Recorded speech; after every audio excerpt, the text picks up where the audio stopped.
हम तो सना उस खुदा की जो हर चीज़ पर कादिर है। ये जो टर्न है एफएससी के बाद, ये आपका लाइफ डिसाइडिंग टर्न है, ठीक है। क्योंकि आप देखें, आप प्रेप में थे, फिर आप 1 क्लास में आते हैं, 2nd क्लास, फिर 3rd क्लास, इस तरह 4th 5th आप 10th तक आते हैं, फिर आप इंटरमीडिएट करते हैं। ये पूरे 10 से 12 साल आपके ये हो गए, और इसके बाद पूरी आपकी जो लाइफ है, रिमेनिंग लाइफ, वो जो है सारी चीज़ें स्टिक करती हैं आपके इंटरमीडिएट के रिजल्ट पे। और इंटरमीडिएट के बाद आप किस चीज़ को प्रेफर करते हैं और कौन सा आप फैसला करते हैं। तो इसलिए इंटरमीडिएट एक क्रिटिकल टर्न है। इस पे आपने ध्यान से फैसला करना कि क्या आया कि आपको MBBS करना चाहिए, क्या आपको BDS करना चाहिए, या आपको BS केमिस्ट्री करना चाहिए, या आपको BS फिजिक्स, BS इंग्लिश, या इस तरह किसी फील्ड में जाना चाहिए, क्या आपको MLT, MIT, DIT इस तरह की फील्ड्स में जाना चाहिए, नर्सिंग करनी चाहिए, D.Pharm, DPT इस तरह की फील्ड्स में जाना चाहिए, या आप MBBS ही करेंगे या आप BDS ही करेंगे। तो दोस्तों इसीलिए FSC के बाद आपने फैसला ध्यान से करना है। इसलिए आप लोग अगर रिपीट करना चाहते हो तो आप रिपीट भी कर सकते हैं, क्योंकि देखें ये आपका लाइफ डिसाइडिंग टर्न है, इसलिए आपने ध्यान से फैसला करना है। अब जो स्टूडेंट्स गवर्नमेंट मेडिकल कॉलेजेस में एडमिशन लेना चाहते हैं, सबसे पहले हम इनकी बात करते हैं, इसके बाद हम प्राइवेट मेडिकल कॉलेजेस की बात करेंगे। दोस्तों अगर आप चैनल पर न्यू है तो ज्वाइन कीजिए, वीडियो को लाइक कीजिए और ज़्यादा से ज़्यादा शेयर कीजिए। दोस्तों देखें, आपने पहले तैयारी की है, ठीक है, आपको पता है। अब इस साल जो आपने तैयारी करनी है, तो आपने इस तरह नहीं करना कि जिस वे से आपने पिछले साल तैयारी की है वैसे नहीं करनी, ठीक है। जो चीज़ें आपने पिछले साल पढ़नी है आपने उनको भी पढ़ना है, और एक्स्ट्रा चीज़ें भी आपने सीखनी है, ठीक है। तो स्टूडेंट्स गवर्नमेंट मेडिकल कॉलेजेस में एडमिशन ले चुके हैं, उनसे कांटेक्ट करें, ठीक है। उनसे कांटेक्ट करें कि आप लोग कैसे पढ़ा करते थे। एक दिन उनके पास जाएं, उनसे सारी चीज़ें देखें, उनकी बुक्स देखें, उनको फॉलो करें, उनको फॉलो करने के बाद वैसे तैयारी करें, ठीक है। एक तो आपने अपनी बुक्स को रीड करना है, एक तो आपने किप्स की बुक्स लेनी है, प्रैक्टिस बुक्स, और उनकी जो बाकी बुक्स हैं किप्स की वो आपके पास होनी चाहिए। आपने स्टार्स की बुक्स पढ़नी है, क्योंकि देखिए आपके पास पूरा साल है, आप लोग अभी से तैयारी करें। और कुछ स्टूडेंट्स ऐसे हैं जो अर्ली सेशन ज्वाइन कर रहे हैं। मेरा अपना एक स्टूडेंट है मेरे इलाके का, वो आज किप्स अकेडमी लाहौर की तरफ आ रहा है, वो अर्ली सेशन ले रहा है। अब देखें MD कैट तो 1 साल के बाद होगा, ठीक है, तकरीबन 10 महीनों के बाद MD कैट होना है, और वो अगेन आ चुका है अर्ली सेशन के लिए। तो भी आप लोग आ सकते हैं, किप्स अकेडमी आ जाएं, ठीक है, और यहाँ आप अर्ली सेशन लें। और इसी तरह आपने किप्स की बुक्स भी फॉलो करनी है, इसके अलावा आपने स्टार्स की बुक्स को भी फॉलो करना है, और आपने टेक्स्ट बुक्स को, भाई टेक्स्ट बुक्स को तो आपने 100% फॉलो करना है। बाकी किप्स और स्टार्स इनको आपने वैसे लाइक करना है, प्रैक्टिस करनी है, MCQs की प्रैक्टिस करनी है, और साथ में अपने पास पेपर्स करने हैं। अब देखिए कुछ स्टूडेंट्स ऐसे हैं जो पास पेपर्स को रटा मारते हैं कि भाई इसका आंसर बस B है, इसका आंसर C है। तो भी देखें इस तरह नहीं करना, पास पेपर्स रिपीट एज सच नहीं होते।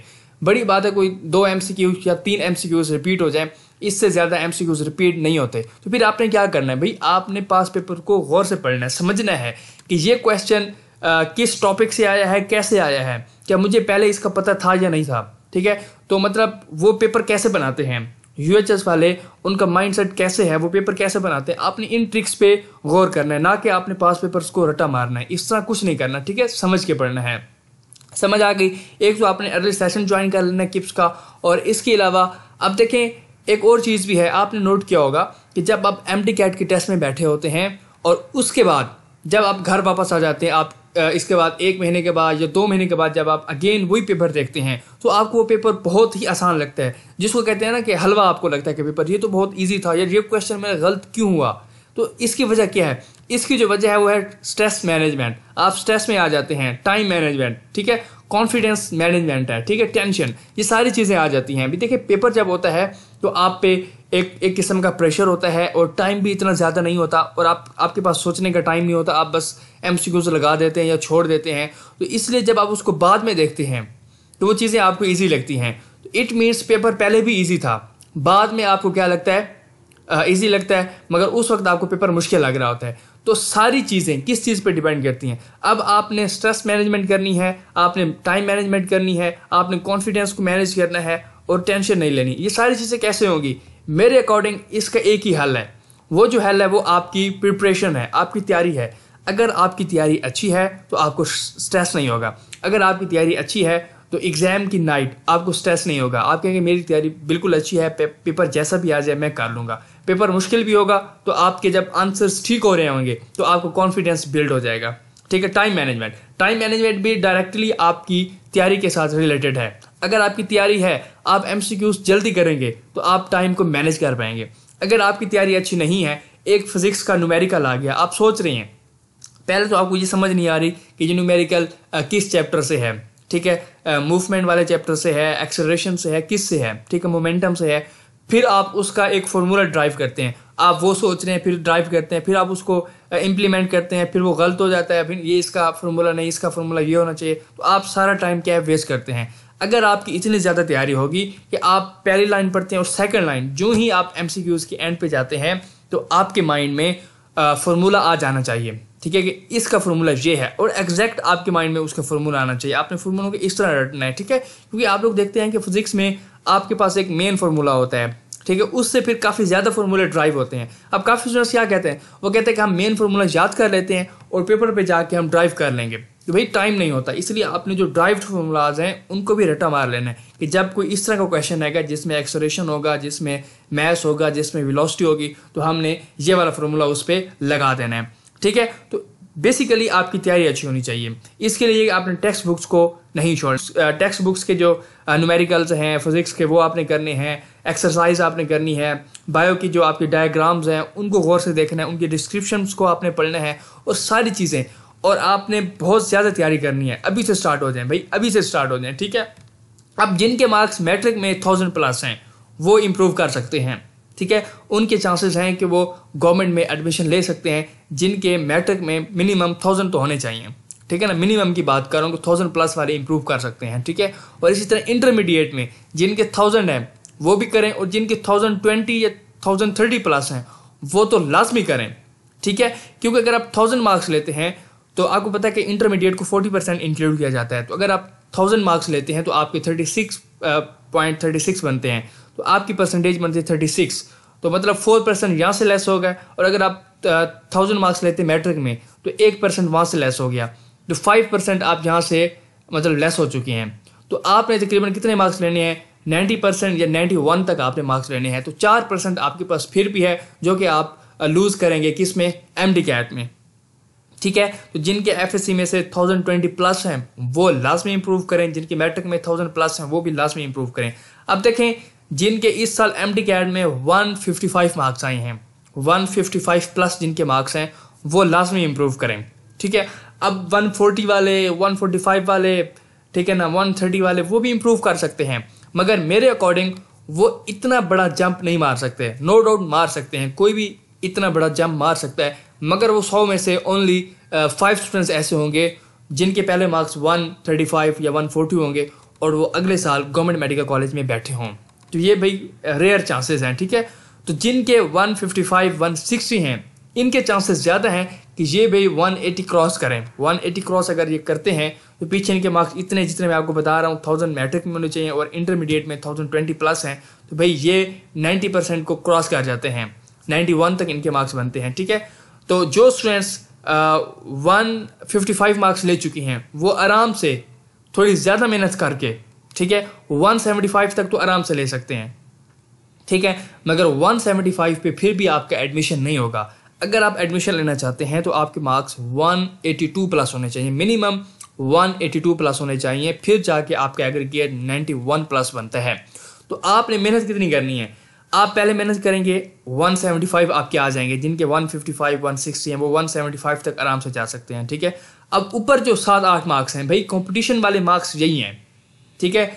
एडमिशन जिनके होते हैं वो इन्हीं मार्क्स से होते हैं, जिनके 175+ जितने अच्छे मार्क्स होंगे 180 181 182, तो 182+ आपके मार्क्स होने चाहिए, फिर जाके आपके जो मार्क्स हैं या आपका एग्रीगेट वो 91+ बनता है, ठीक है। ये बात होगी गवर्नमेंट के लिए। अब हम बात करते हैं प्राइवेट स्टूडेंट्स के लिए, जो स्टूडेंट्स प्राइवेट एडमिशन करना चाहते हैं, क्योंकि ऐसे स्टूडेंट्स हैं जिनको पता है कि हम गवर्नमेंट नहीं कर रहे, हम तो भाई प्राइवेट के लिए ही करेंगे, और वो प्राइवेट के लिए ही मेहनत कर रहे हैं। देखें जब आप गवर्नमेंट के लिए मेहनत करते हैं फिर आप किसी अच्छे प्राइवेट मेडिकल कॉलेज में बैठे होते हैं। देखें आपके सामने एग्जाम्पल मेरी है, मैंने कभी नहीं सोचा था, मैंने कभी भी नहीं सोचा था कि मैं प्राइवेट मेडिकल कॉलेज में जाऊँगा, मैंने मेहनत ही गवर्नमेंट के लिए की थी, ठीक है। फिर जाके मेरे 87% मार्क्स आए थे 2019 में, तो फिर लकली मैं प्राइवेट कॉलेजेस में चला गया और मैं अख्तर सईद में बैठा हूँ। अगर मेरे माइंड में होता कि मैंने प्राइवेट करना है, मेरे सामने मेरा एक कज़न है उसने प्राइवेट करना था भाई, उससे तो एमडी कैट पास नहीं हुआ, एक दफ़ा पास हुआ दूसरी मरतबा फिर फेल हो गया, ठीक है, क्योंकि उसको पता था कि उसने प्राइवेट करना है। तो वो बच्चे उस वे से मेहनत नहीं करते। जब आप गवर्नमेंट के हवाले से मेहनत करेंगे फिर आप 85, 86 इस तरह के मार्क्स लेंगे। अब खैर जो स्टूडेंट्स प्राइवेट करना चाहते हैं, जिनके मैट्रिक में मार्क्स 880 हैं, मतलब 880 हैं, ये तो भी मार्क्स होंगे मैट्रिक में हर किसी के, ये स्टूडेंट्स इंप्रूव कर सकते हैं। नॉर्मली तमाम स्टूडेंट्स के मैट्रिक में से 900 प्लस होंगे। अगर आप 880 लेते हैं तो आपकी जो परसेंटेज बनती है 10 में से वो 8% है। अच्छा, आप परसेंटेज खुद भी निकाल सकते हैं, ठीक है, मैं आपको लास्ट पे बताता हूँ। और एफएससी में आपके 950 मार्क्स होने चाहिए, 900 से अबव तो मस्ट है। अगर आपके 950 हैं तो ये बहुत अच्छी बात है। देखिए मेरे भी 950 मार्क्स थे एफएससी में, मगर मैंने एमडी कैट में इतने अच्छे मार्क्स लिए कि मेरे 87% तक जाके एग्रीगेट जो है वो बना था, ठीक है। तो अगर हम मैट्रिक को 880 और एफएससी को 950 इंक्लूड करें तो आपको पता है कि मैट्रिक 10% होती है मोस्टली और एफएससी 40%, तो 50 में से आपके बनते हैं 42.5, यानी 42.5% आपका एग्रीगेट बनता है मैट्रिक और एफएससी को मिला के। अब देखें आपने 75% मार्क्स लेने हैं प्राइवेट मेडिकल कॉलेजेस के लिए, मिनिमम आपके मार्क्स 75% होने चाहिए। देखें इस साल तमाम कॉलेजेस के एडमिशन तकरीबन 75 के आसपास हुए हैं, ठीक है। 75 से नीचे चंद एक कॉलेजेस हैं जो आए हैं, ठीक है। इसके लिए ये कि काफ़ी स्टूडेंट्स अप्लाई नहीं करते, उन्हें पता नहीं होता, वो अप्लाई नहीं कर पाते। इस तरह बाकी जो छोटे कॉलेजेस हैं जो कि 73, 74 तक आते हैं, उनका उन्हें पता ही नहीं होता और वो उनमें अप्लाई ही नहीं करते, ठीक है। तो इसीलिए आपने 75 की मेहनत करनी है। ये मिनिमम कह रहा हूँ भाई, मिनिमम आपके 75 होने चाहिए। मैक्सिमम आपके कितने होने चाहिए कि आप सेफ जोन में आ जाएं, उसके लिए मैं आपको बताता हूँ। देखें अभी हमने 880 मैट्रिक और 950 एफएससी को इंक्लूड किया तो आपके 42 बनते हैं। तो अगर आप 33% मार्क्स एमडी कैट में लेते हैं तो आपके 75% मार्क्स हो जाते हैं, ठीक है, एग्रीगेट 75। अब आपने 33% लेने हैं। अगर हम 33 की बात करें तो ये बनते हैं 200 में से 132, मतलब आपने 132 मार्क्स लेने हैं एमडी कैट में, आपके मार्क्स 75 हो जाएंगे। मतलब आप अच्छी खासी होप कर सकते हैं कि आपका एडमिशन हो जाएगा, ठीक है। अब देखें पिछले साल 136 वाले स्टूडेंट्स पास थे एमडी कैट में से और इस साल 110 वाले, ठीक है। अब नेक्स्ट ईयर देखें या 110 रखते हैं, 120 भी कर सकते हैं या 100 भी कर सकते हैं, या जैसे 136 था। खैर ये चीज़ें मैं आपको वैसे बता रहा हूँ, तो मिनिमम मेरे अकॉर्डिंग ये कि आप 140 मार्क्स लें। अगर आप 140 मार्क्स लेते हैं तो आपका एग्रीगेट बनता है 77.5। बस जिसका एग्रीगेट 77 है ना, वो 100% ओके है कि वो किसी अच्छे मेडिकल कॉलेज में जा सकता है, ठीक है। उसके होप है कि वो किसी आखिरी लिस्ट में राशिद लतीफ़ में बैठ सकता है, ठीक है। राशिद लतीफ़ में उसका नेम आ सकता है, उसका नेम यूसीएमडी में आ सकता है। इस तरह के कॉलेजेस में उसके चांसेस हो सकते हैं 77 के लिए। अगर वो कंफर्म किसी अच्छे मेडिकल कॉलेज में एडमिशन लेना चाहता है, अगर वो एलएमडीसी में एडमिशन लेना चाहता है या फिर वो एएमडीसी में एडमिशन लेना चाहता है, उसका एग्रीगेट 82% होना चाहिए, 82 से प्लस होना चाहिए। अगर उसका एग्रीगेट 80 बनता है तो वो एमएमडीसी में जा सकता है, राशिद लतीफ़ में जा सकता है, सीपीएमसी में जा सकता है, एविसीना में जा सकता है, राशिद लतीफ़ में जा सकता है, राहबर मेडिकल कॉलेज में जा सकता है, ये कॉलेजेस यूसीएमडी में जा सकता है। ये टॉप कॉलेजेस हैं। अभी देखें मतलब एएमडीसी, शरीफ, शालामार, इनके बाद ये कॉलेजेस टॉप कॉलेजेस में आते हैं। बाकी जो जितने भी कॉलेजेस हैं, नियाज़ी मेडिकल कॉलेज, राय मेडिकल कॉलेज, इस्लाम, इस्लाम मेडिकल कॉलेज और यूएमडीसी फैसलाबाद हो गया, ठीक है। इस तरह के जितने भी कॉलेजेस हैं ये नॉर्मल कॉलेजेस में इंक्लूड किए जा सकते हैं, ठीक है। अगर आप 77 लेते हैं तो आप आराम से इंडिपेंडेंट में जा सकते हैं, ठीक है। आप यूएमडीसी में जा सकते हैं, इस्लाम, इस्लाम इसमें तो कंफर्म है, ठीक है। सहारा मेडिकल कॉलेज इसमें भी कंफर्म है, पार्क रेड क्रिसेंट, इस तरह के कॉलेजेस में भी कंफर्म है। तो इसीलिए आपने मिनिमम 77% मार्क्स लेने हैं जो कि एमडी कैट में से बनते हैं 140। तो ये देखिए अगर आप कोशिश 140 की करेंगे तो मैं कह रहा हूँ कि आप फेल भी हो सकते हैं, आप 110, 115 पे आकर रुक जाएंगे। ये तो मैं आपको मिनिमम बता रहा हूँ, मैंने आपको खुद एग्रीगेट कैलकुलेट करके दिया, ठीक है। तो इसलिए आपने मार्क्स जो ट्राई करना है वो आपने तकरीबन 160, 165 के लिए आपने मेहनत करनी है। आपने कोशिश करनी है कि आपने एलएमडीसी या एएमडीसी में जाना है, ये आपने कोशिश करनी है, फिर जाके आप किसी नॉर्मल कॉलेज में बैठ सकते हैं। अब आप खुद भी अपने मार्क्स को कैलकुलेट कर सकते हैं। आपके जो ऑब्टेन मार्क्स हैं, मतलब अगर आपके 900 मार्क्स हैं मैट्रिक में, आप 900 डिवाइड करेंगे 1100 के साथ और मल्टीप्लाई करेंगे, कितने परसेंट मैट्रिक को इंक्लूड किया जाता है 10, तो आप मल्टीप्लाई करेंगे 10 के साथ, ठीक है, जो आंसर आएगा उसे आप ए कह देंगे, उसे आप साइड पे रख देंगे। फिर आपने एफएससी के मार्क्स, अगर आपके 950 हैं, 950 डिवाइडेड बाई 1100 इंटू 40, क्योंकि आपको पता है 40% इंक्लूड की जाती है एफएससी, आप 40 कर लेंगे। इसका जो आंसर आएगा आप इसे बी कर लेंगे, ठीक है। फिर आपने एमडी कैट के मार्क्स, हाँ एमडी कैट के लिए, क्योंकि आपके पास एफएससी के मार्क्स भी होंगे, आपके पास मैट्रिक के मार्क्स भी होंगे, आप दोनों को कैलकुलेट करेंगे, ये फॉर एग्जाम्पल 40 बनते हैं या 42 बनते हैं। फिर आपने ये देखना है कि 80% तक लेने के लिए आपको एमडी कैट में कितने % मार्क्स लेने चाहिए, 40 लेने चाहिए। तो फिर आपने देखना है कि 50 में से 40% हमने मार्क्स लेने एमडी कैट में से, तो कितने मार्क्स बनते हैं। फिर आपने वो कैलकुलेट करने, कैसे करने हैं, फॉर एग्जाम्पल मुझे तो एक तरीका आता है वो मगर मुश्किल है, आप कैसे करेंगे, आप इस तरह कर सकते हैं 140 divided by 200 into 50, for example ये आ जाता है 35। आप कहेंगे अच्छा ये तो कम है अभी, फिर आप क्या करेंगे 150 कर देंगे, 150 डिवाइडेड बाय 200 इंटू 50, ये हो जाएगा 40 फॉर एग्जाम्पल। इस तरह करके, इस तरह बढ़ाते जाएंगे, 150 कर देंगे, 160 कर देंगे, इस तरह करके आप डिवाइड करेंगे टोटल मार्क्स के साथ, इंटू आप 50 कर देंगे एमडी कैट के लिए। फिर आप जब तमाम को जमा करेंगे, मैट्रिक के मार्क्स, एफएससी के मार्क्स और एमडी कैट के मार्क्स, तो टोटल एग्रीगेट आपके सामने आ जाएगा दोस्तों, ठीक है। दोस्तों आपने मेहनत करनी है, अभी से मेहनत करें, अभी से क्लासेस ज्वाइन कर लें। जो स्टूडेंट्स प्राइवेट के लिए करना चाहते हैं या गवर्नमेंट के लिए करना चाहते हैं वो भी काइंडली क्लासेस को ज्वाइन करें। मेरे सामने ऐसे स्टूडेंट्स हैं जो 2-2 साल 3-3 साल से इम्प्रूव कर रहे हैं। इससे एक चीज़ तो ये है कि इम्प्रूव करना कोई बुरी बात नहीं है, क्योंकि अगर आप 1 साल वेस्ट करते हैं, 2 साल वेस्ट करते हैं और आपका एमबीबीएस में एडमिशन हो जाता है, इट मीन्स आपने अपना फ्यूचर सिक्योर कर लिया है, ठीक है।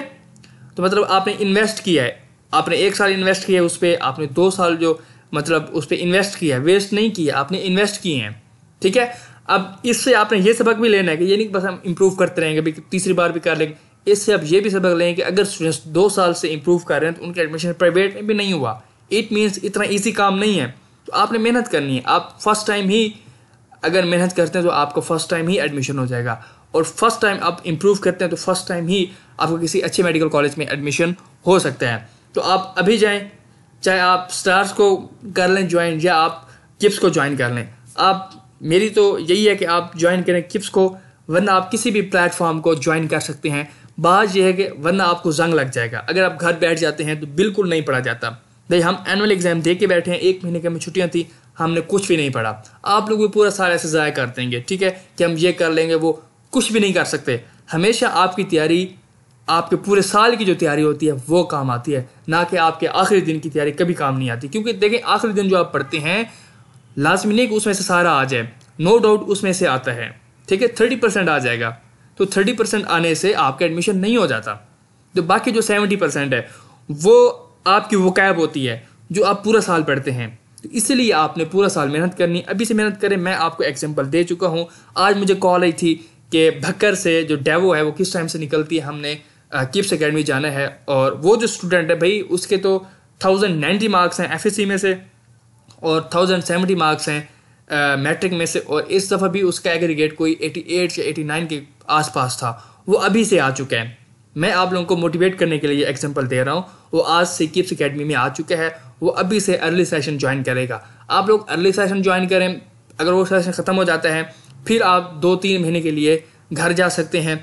घर जाएं, क्योंकि जो इन्होंने आपको पढ़ाया है, जो इन्होंने आपको पढ़ाया होगा अर्ली सेशन में, अगर आप अभी से अर्ली सेशन ज्वाइन करते हैं, 3 महीने का कर लें या 4 महीने का, जितने का होगा आप कर लें। फिर इसके बाद आपके पास अगेन 3 महीने हैं, आप घर जाएं, घर जाके उन चीज़ों को खुद रिवाइज करें, बार बार पढ़ें, उन्हें याद करें। सिर्फ पढ़ना नहीं है कि बस किप्स वाले पढ़ा रहे हैं, याद करना भी तो होता है ना। आप 3 महीने जाएं, जब 3 महीने गुजर जाएंगे तो फिर वो प्रॉपर जो सेशन होता है एमडी कैट के लिए, जो एमडी कैट से कंडक्ट होने से पहले जो होता है, 3 महीने पहले जो आपकी तैयारी होती है, जो मेन सेशन है फॉर एग्जांपल, उसके लिए फिर आप आ जाएंगे। 3 महीने घर भी गुजार लेंगे, तैयारी भी कर लेंगे, फिर आप उसके लिए आ जाएंगे, फिर आप तैयारी करेंगे। तो मेरे अकॉर्डिंग तो भाई आप लोग ईजिली मेडिकल कॉलेज में एडमिशन ले सकते हैं। मगर इस दफ़ा कंपटीशन बहुत ज़्यादा है, हर साल कंपटीशन बहुत ज़्यादा हो जाता है और बहुत मुश्किल है कि यार एडमिशन लेना। पूरे इलाके में से जो बैकवर्ड इलाके हैं उनमें से बहुत ही चंद स्टूडेंट्स होते हैं जिनके एडमिशन होते हैं। अब फॉर एग्जाम्पल अगर मैं भक्कर की बात करूँ तो हमारा जो भक्कर है इसमें जो ओपन पे हुए होंगे एडमिशन, मेरे ख्याल में वो कोई 10 से 15 स्टूडेंट्स के एडमिशन हुए होंगे। इतना बड़ा एक डिस्ट्रिक्ट है भक्कर। और फिर कोटे की सीट्स होती हैं 8-10 वो हो जाते हैं। तो तकरीबन पूरे इलाके में से लाखों स्टूडेंट्स बनते हैं यार, उसमें से तकरीबन 30 से 35 स्टूडेंट्स का एडमिशन होता है, ठीक है, मेडिकल कॉलेज में। तो इसलिए मेहनत आप लोगों ने ज़्यादा करनी है। आपको मैंने गवर्नमेंट का भी बता दिया, प्राइवेट का भी बता दिया। दोस्तों आपने इस वीडियो को इतना लाइक करना है कि मुझे 2K लाइक्स चाहिए इस वीडियो में से। आपने इसको शेयर करना है ताकि ज़्यादा से ज़्यादा स्टूडेंट्स तक ये जा सके, और आप लोगों को सपोर्ट करना है, वीडियो को लाइक करना है और शेयर करना है। Thanks for watching.